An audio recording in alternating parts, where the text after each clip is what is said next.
this is our day 10 kay Lalamove. So nakakuha na ako ng first booking dito sa Pateros going to Cainta. So regular booking lang to, pero mag-a-add daw si ma'am ng 100. Diretso na natin. Let's go! So guys, sa drop off ko na yung first booking from Pateros to Cainta. Yung isang malaking paper bag na puro bag daw yung laman. And then nakakuha na ako ng second booking sa Cainta din, pabalik naman ng Pateros. So yung first booking pala, swerte, nag-tip ng 157 kasi nga diniretso ko na. Maski regular booking lang tapos walang kasabayan kasi may hinahabol silang oras. Though hindi ko na ni-request na gawing priority fee, ayun, nagdagdag naman sila 157. Okay na din. So yun, papunta tayo ng Pateros naman, second booking. Hindi na rin ako nakapagsabay kasi malapit naman na ako doon. So diretso lunch na siya pagdating ko ng Pateros. And then diretso uwi. Kain muna ng lunch. So yun guys, let's go! So yun guys, na-drop off ko na yung second booking dito sa Pateros, yung 5 boxes ng hardware. Time check natin is 12:12. Malapit naman na ako sa bahay, mga 2.3 kilometers.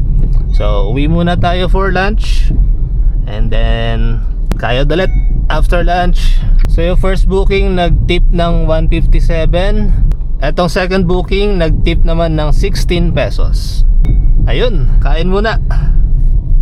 Ayun guys, nakakuha na ako ng third booking sa Pasig going to Mandaluyong. Isang buong baboy siya, so andun sa trunk. So di-deliver natin sa Mandaluyong, and let's go! So guys, nakakuha na ako ng fourth and fifth booking from Pasig. So pares sila from Pasig and pares sila going to Taguig. Yung isa is 3 box ng cake. Yung isa naman is mga pastries. So lahat sila dito sa loob para malamigan. So magkakalapit lang naman, may 26th Street. Magkakalapit lang naman dun sa BGC yung drop off. So let's go! Ayun guys, na-drop off ko na yung 4th and 5th booking dito sa BGC. And malapit na lang din kasi si Jowa, 4 kilometers away. So daanan ko na siya, tapos diretso pagas and uwi na rin ako. Time check is 5:56. Yun lang, pag ganitong traffic na tapos naiihi ka, ang hirap pala.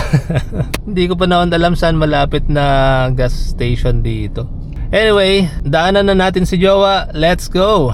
So yun guys, finally na-drop off na natin lahat ng 5 bookings. At the same time, nadaanan ko rin si Jowa kasi malapit na siya dun sa last drop off. So ang total kinita natin for today sa day 10 kay Lalamove is 1,842 for 5 bookings. Tapos meron tayong tip na 157 plus 16. So total kinita natin kasama yung mga tips is 2,015. Tapos i-less natin yung gas na 646.15. So total kinita natin for today is 1,368.85. Not bad. At least nasa 1,000 mark na tayo. So yun guys, thank you for watching. Paring Sam is signing off. See you sa next video. Bye bye.